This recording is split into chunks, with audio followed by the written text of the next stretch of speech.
The Buffalo Sabres lose a legend. The Pittsburgh Penguins look forward to the new season with new weapons in hand. And the Florida Panthers look to take that last step after reaching the Stanley Cup Final last year. All that and more on today's Locked On NHL podcast. You're Locked On NHL, your daily podcast on the National Hockey League. Part of the Locked On Podcast Network, your team every day.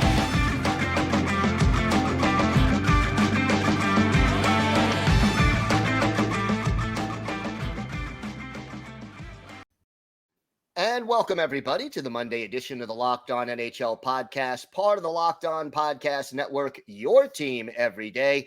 Want to thank everyone for making Locked On NHL your first listen every day. Don't forget to subscribe on YouTube or wherever you get your podcasts so you can get new episodes as soon as they drop. And you can also find us now on SiriusXM on the SXM app. Just search for Locked On NHL. It is great to finally have back on the show the host of Locked On Sabres, Joe DiBiasi. But Joe, unfortunately, a sad time for Sabres fans and the NHL as really a legend and an institution in Buffalo and around the league passing away last week in Rick Jenneret. Talk to me a little bit about what he meant to the Sabres and to Buffalo in particular. I mean, thanks for having me, Gil. I think he meant everything to everybody. If you want to talk about the most well-liked figures in Buffalo sports history, like it's not even close.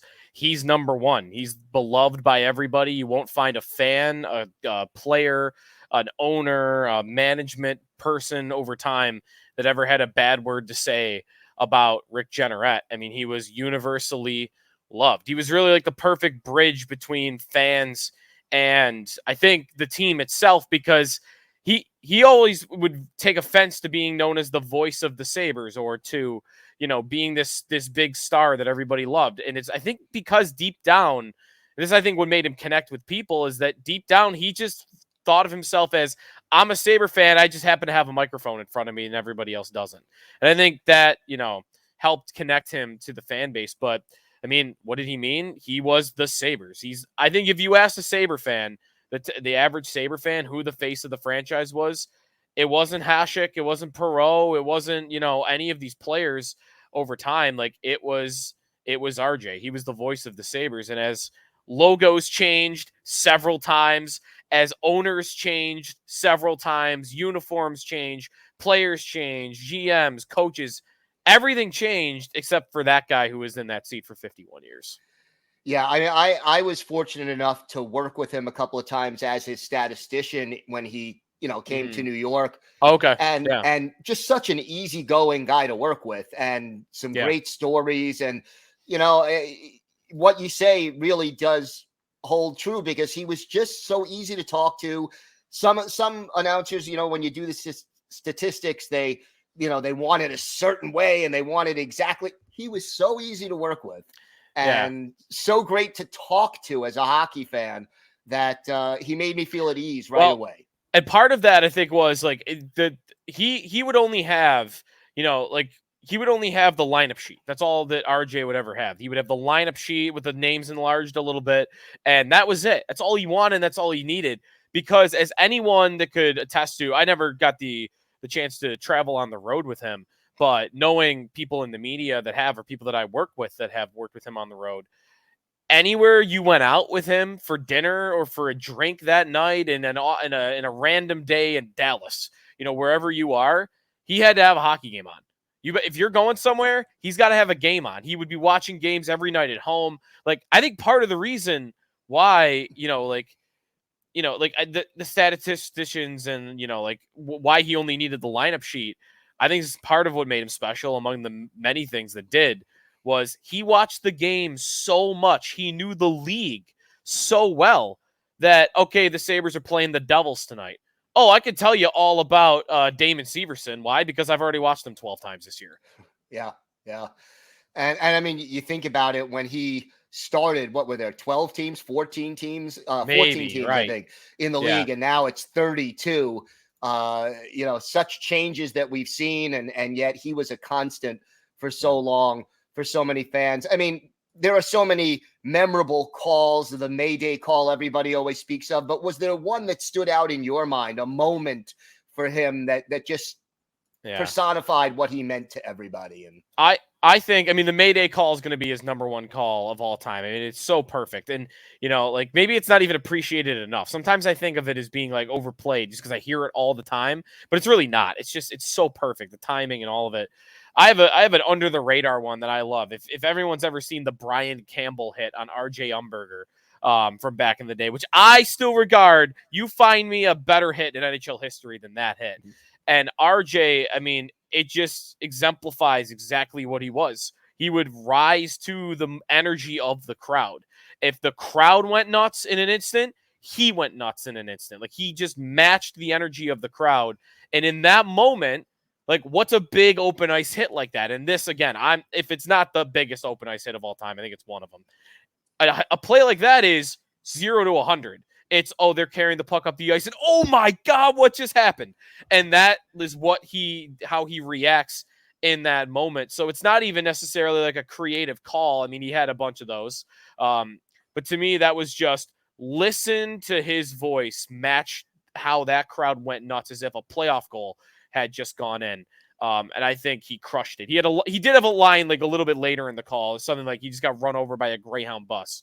You know, so he threw something in there, you know, to make it a little bit colorful, but that's always been a favorite of mine, even though it's way down the list, I think, of his greatest calls of all time.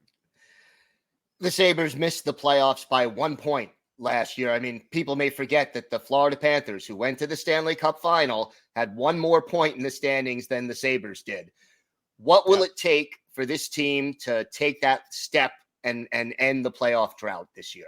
I think number one answer, honestly, is goaltending. I think it's pretty simply put. This team was third in the NHL in goal scoring last year. Their forward group is basically the same. They're going to be missing Jack Quinn. I think that's a big loss. I think if you asked me this a month ago, who's the number one breakout candidate for the Buffalo Sabres this year, it was Jack Quinn. But he's out probably until December. So it is the same forward group. You're missing him, so that's a loss. But he only scored 14 goals this year as a rookie. So even though there was a jump coming there, I don't think that hurts them a lot. Third in goal scoring last year. Okay, they should be top 10 at least again next year. Defense was another big issue. And while I'm still think they left fans wanting a little bit there in the top four, it's not like they didn't do anything. I mean, they brought in Connor Clifton, who had been a nice bottom four defenseman for Boston. They brought in Erik Johnson to be on the third pair as a veteran presence. So even though I think they could have done better on the blue line, they did do something, and I think they did improve it. They upgraded it. But goalie was a sinkhole for this team last year. Like, let's be honest. Like, Craig Anderson gave them some games, but he was 41 years old. He couldn't play a lot. So, you know, 60% of their games, they were playing with some of the worst goaltending in the National Hockey League. And Devin Levi presents a really exciting potential. He was awesome in the final 7 games of the season, no doubt. But I'm a little skeptical that you could go a whole year with a 21-year-old rookie goaltender and ask him to play, 60 games? Because that's what it might take for them to make the playoffs with him playing well, you know, unless they get an upgrade from somebody else. But I'm skeptical right now of the goalie options around Levi. Levi's exciting, but I think your just in case the rookie has a bad month needs to be a lot better than what they have right now. Before we started recording, you mentioned there's a couple of moves that may be coming down the pike. What are we looking at right now? Yeah, the thing that we're just kind of waiting on here for the Sabres is a couple of big contract extensions. And for me, I'm only holding my breath for one of them. But Sabres GM Kevin Adams, multiple times this offseason, has spoken about their team and both Rasmus Dahlin and Owen Powers agencies about contract extensions. And this is not surprising. Adams loves to lock guys up early. He's done it repeatedly. He did it with Tage Thompson. And that looks really well. They look really good.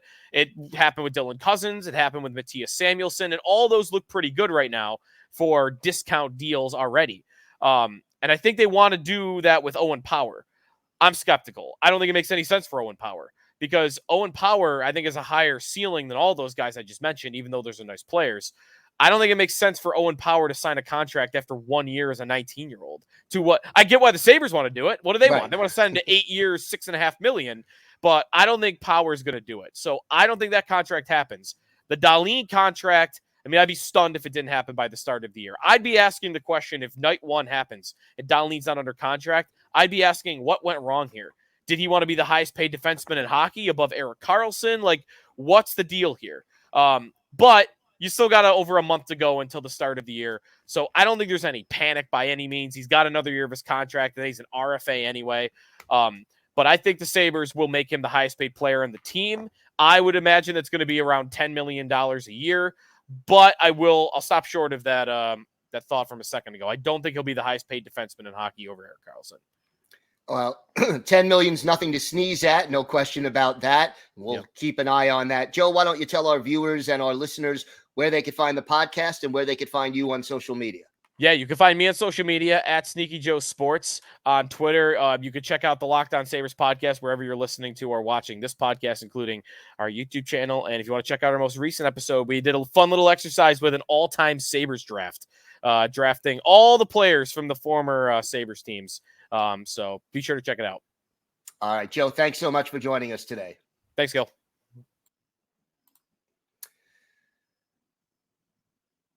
Today's episode is brought to you by AG1, a product I literally use every day. I started taking AG1 because I wanted a supplement that didn't require me to take a whole bunch of different pills and would meet all of my nutritional needs. I usually have AG1 in the morning before starting my day, and it gives me energy and makes me feel better before I even begin to work.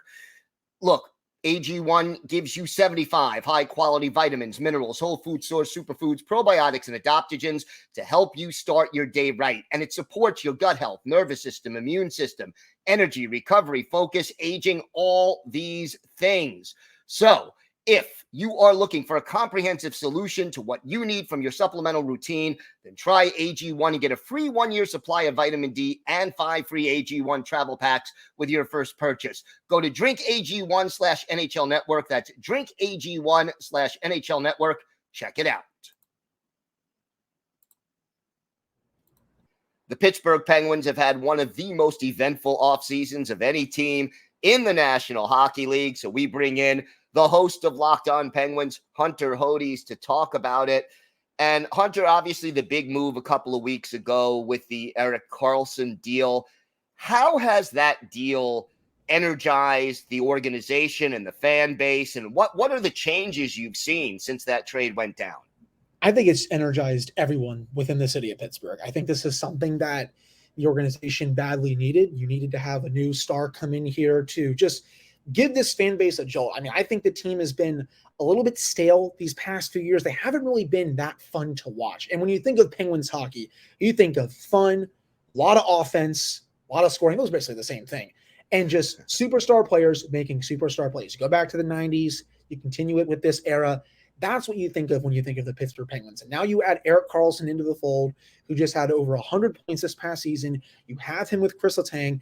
You solved some of your offensive issues from last year. I know you don't solve them from the bottom six-wise, but overall, you'll get more goals and more production off of your back end, and you'll get potentially more goals from your forwards. It can only mean good things for the Penguins. And the best part is, this was a classic, we'll give you all our bad players for your one good player type trade, and Kyle Dubas was able to pull it off really nicely. Sure, they didn't get the Sharks to retain a lot. I mean, if I were Mike Weir, I would have wanted to retain more because you would have gotten more in return, but they didn't want to do that because the ownership made that decision. But this is a very good trade for them. I'm a big fan of it, and I think it improves the defense heading into the year, and I also think it gives them more offense overall.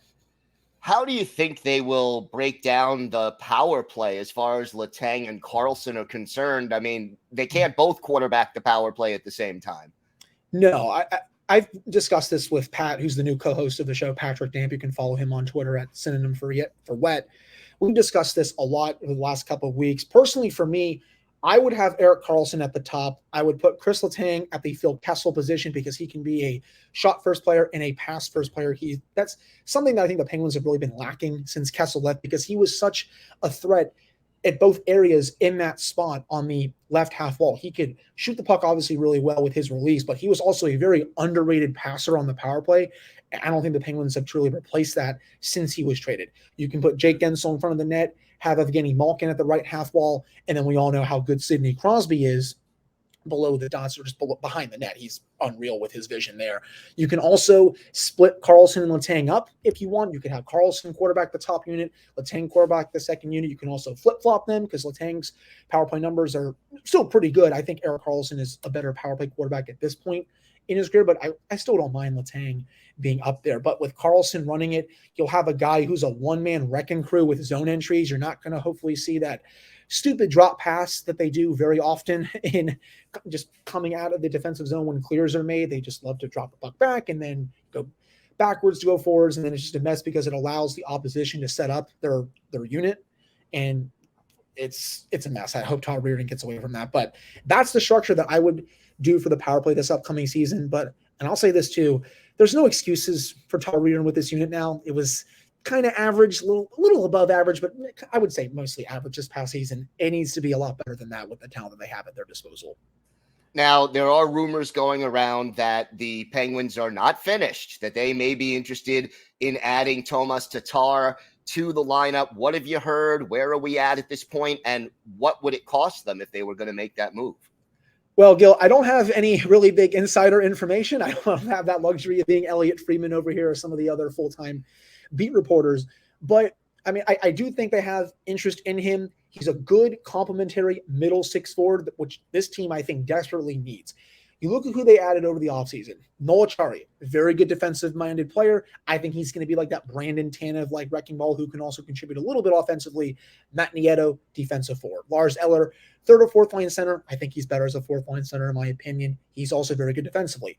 Well, when you look at that bottom six as a whole, outside of those guys, you have Jeff Carter, you have Drew O'Connor, who they re-signed. Alex Nylander's an option. Andreas Janssen, Vinny Hinostroza. There's not really a big middle six winger in there that's going to put the fear of God into you to score 15, 17 goals. Tomas Tatar can do that. He's a 20-goal, 30-assist guy. He's good for, 50 points? That's how good he was this past season. If you can add him on a cheap deal, whether it's 1 year, whether it's 2 years, and you can figure out the cap heading into the season by sending some guys on waivers, maybe sending some guys down to Wilkes-Barre, making a trade, I think it would be worth it because you would bring someone in who can complement the bottom six and actually be an offensive threat down there, because that's, I think, the big thing that the Penguins are missing heading into the season is a good middle six winger. He can also play in the top six when injuries occur. They're already going to be without Jake Gensel for at least the first 5 or 6 games of the year. He can play up there next to Crosby or Malkin. It will just be a really good ad for the Penguins, and we'll be curious to see if Kyle Dubas can make it work, because I'm sure he's probably having all sorts of conversations about the cap because they're capped out and all this other stuff. But I would love to see it happen because I think of the free agents left, he's by far the best option. Yeah, he is certainly the best available right now, and especially when you take into consideration the Penguins' needs. Talk to me about Dubas. I mean, he has really put his stamp on this team in a very short amount of time.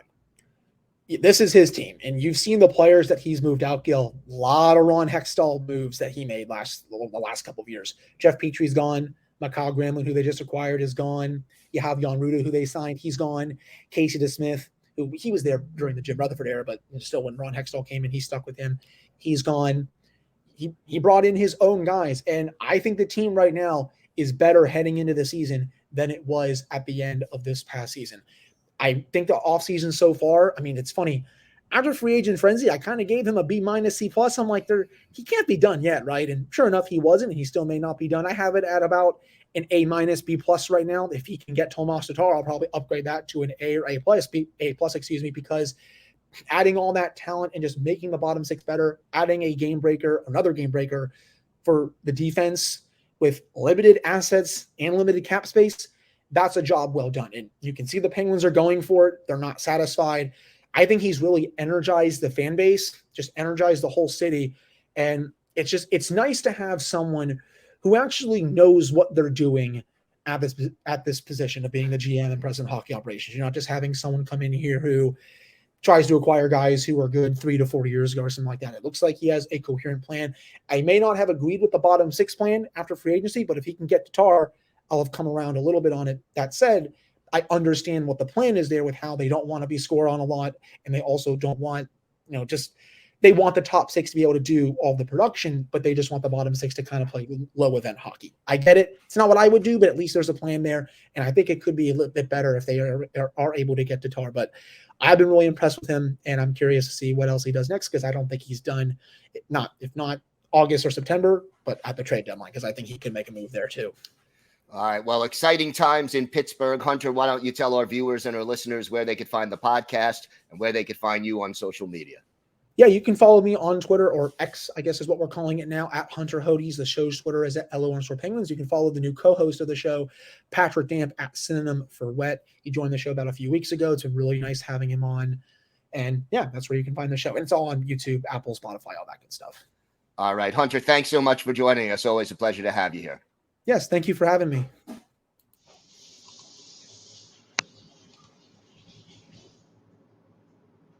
It is my pleasure to welcome back to the show the host of the Locked On Florida Panthers podcast, Armando Velez. And Armando, we had you on all spring long, that beautiful long playoff run. It's great to have you back.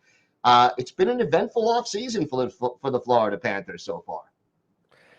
Yeah, first of all, Gil, welcome back for also you on the national show. Glad to hear your voice once again, and also to be a guest on the national show as well. But yeah, one of the shortest off seasons that the Florida Panthers have had in their franchise's history, if you exclude everything with COVID and everything with 2020, 2021 and all that stuff, when you're thinking about a typical season, and then with the Florida Panthers, because they didn't win a single game in the 96 final, getting one, it was already considered the most successful season that the Florida Panthers have ever had. And for me personally, covering this team, it's great to have a short offseason, because as this episode drops, we are 52 days away from the Florida Panthers taking the ice against the Minnesota Wild on opening night.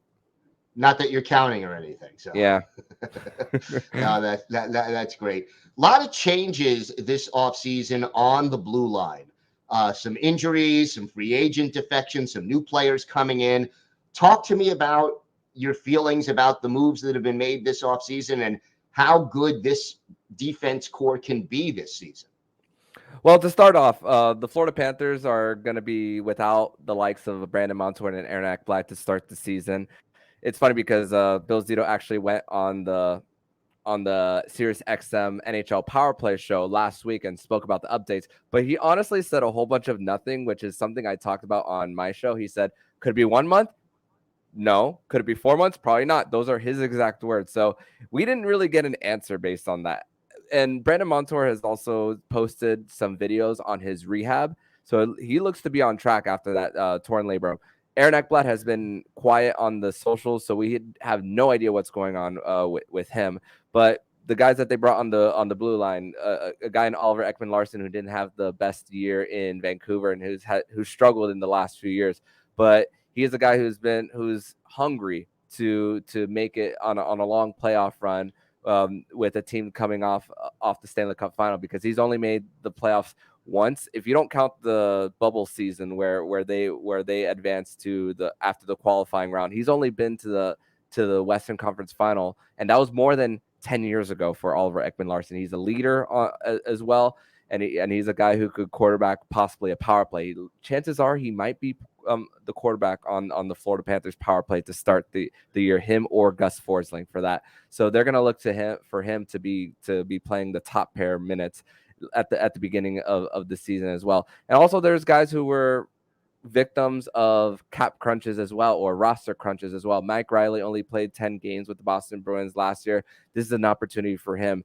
And with the Florida Panthers now having freed up cap space after the majority of Keith Yandel's buyouts off the books, they don't feel as much of a squeeze. They don't have to start with 20 players on opening night like they did last year. But still, the flat cap is still very real with this team. They also brought Nico Mikkola to the mix as well on the blue line, and they were never going to sign Radko Gudas to a 4-year deal. It's someone who's going to be on the tail end of his 30s with that. So you had to bring guys who were hungry, and also guys who have a little bit of beef, because let's be real, the Florida Panthers kind of got bullied in the Stanley Cup Final. There was a big major size advantage and talent advantage as well for the Vegas Golden Knights against the Panthers. So Bill Zito's objective was to get a little bit of beef on their blue line especially. Well, let's see how that ends up panning out. Another area that's a little bit of a question mark is the goaltending situation. I mean, we know Sergei Bobrovsky is going to be the starter and the number one guy, but Spencer Knight back from his time off. What role do you expect him to play, and how do you expect the goaltending starts and games to break down this season? Well, good news for Spencer Knight is that he is off the players assistance program. He was actually participating in development camp for the Panthers. He did not play in the scrimmage, but he got a special exemption from the NHL to participate and at least get into a hockey setting again. And for Spencer Knight, just listening to him talk in the media availabilities, he looks like to have like a bigger sense of purpose, not just hockey, but as far as life as well.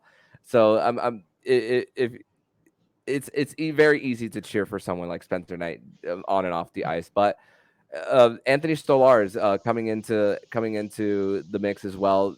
They realized how important it was to have that third goalie on the roster. We saw it with Alex Lyon last year, who earned himself a contract with the Detroit Red Wings this offseason, but they knew that they were not keeping Alex Lyon around. So thank you for your services, Alex Lyon, and getting the Panthers to the playoffs.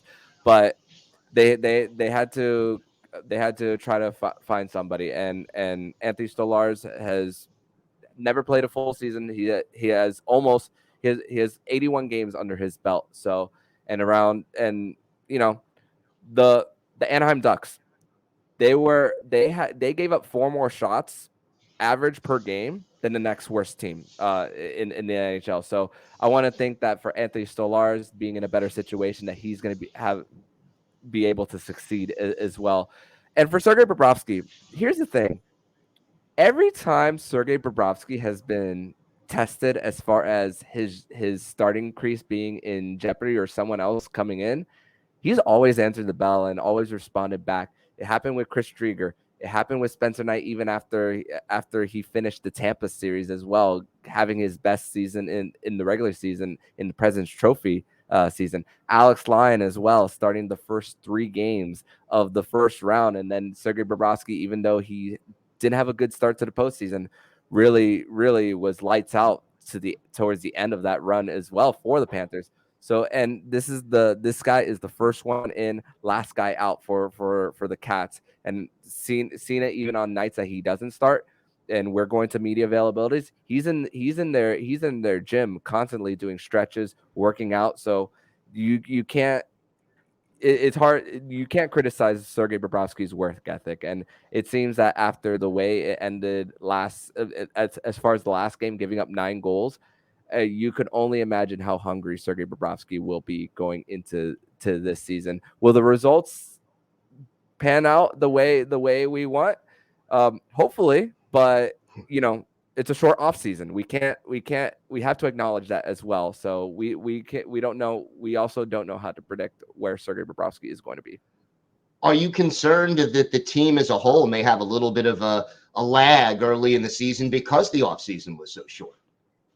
It's funny because actually the way I think about it is because Paul Maurice and Matthew Tkachuk have been on the team for now a whole calendar year, and you're not starting to get to know people coming into your franchise, chances are, even with the injuries, there's a chance that the Florida Panthers could actually have a better start this coming season than they did all of last year, when they were starting to get used to the new system under Paul Maurice, because it wasn't that fast-paced type of offense that they had prior to Coach Maurice being here. And I think that's a very important part of it too, the head coach and all. And I think that that it's a strong possibility, especially because talking about the Blue Liners in the beginning of the segment, having a lot to prove. And also, here's one guy that I haven't mentioned, Evan Rodriguez, a late bloomer in his career, someone who played with Sidney Crosby and Nathan McKinnon. He could very well go on that top line with Alexander Barkov, and the guy who could score on the power play, probably a guy who's going to be on power play too as well, and a guy who's incredible on the forecheck as well, who could create those turnover opportunities as well. So that is as far as one of the best additions that the Florida Panthers did make this offseason. Evan Rodriguez is definitely up there, and I think that it's going to help the Panthers stay afloat before the guys are ready to come back, especially on the blue line. Makes sense, and we'll see how that pans out. I know you'll be on top of it all season long. Armando, why don't you tell our viewers and our listeners where they could find the podcast and where they could find you on social media? They can find me on X at MondoMan12. They can follow the show account at LO_FLA Panthers at X and on Instagram as well. And they could also follow the show anywhere you listen to podcasts and on YouTube as well. All right, Armando, thank you so much. Always a pleasure to have you here. Thank you so much, Gil. All right, I want to thank my guest, Joe DiBiasi of Locked On Sabres, Hunter Hodies of Locked On Penguins, and Armando Velez of Locked On Florida Panthers for joining me today. I'm Gil Martin. I am here every Monday, and I co-host the Friday edition of Locked On NHL with Rachel Donner. I want to thank everyone for making Locked On NHL your first listen every day, everydayers, every day, Monday through Friday. We have the top stories from around the National Hockey League with our rotating group of hosts. So make sure you join us for that to stay up to date on all things NHL. Until then, have a great day, everybody. Stay safe, and thanks for listening to the Locked On NHL podcast.